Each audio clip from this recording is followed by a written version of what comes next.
കാണാനില്ല.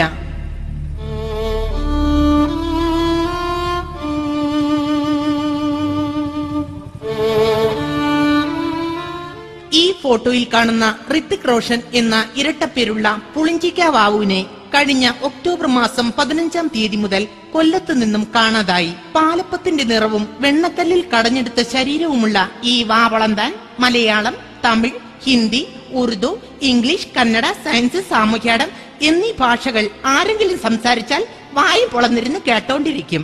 ഇയാളെ കുറിച്ച് എന്തെങ്കിലും വിവരം കിട്ടുന്നവർ അടുത്തുള്ള അണ്ടി ആഫീസിലോ PWD ആഫീസിലോ ഏൽപ്പിക്കേണ്ടതാണ്. കാരണം റോഡ് വർക്കിനുള്ള ടാറ് തീർന്നിരിക്കുകയാണ്. യവനെ കിട്ടിയാലേ ഉരുക്കി ബാക്കി ടാർ ഉണ്ടാക്കാൻ പറ്റൂ.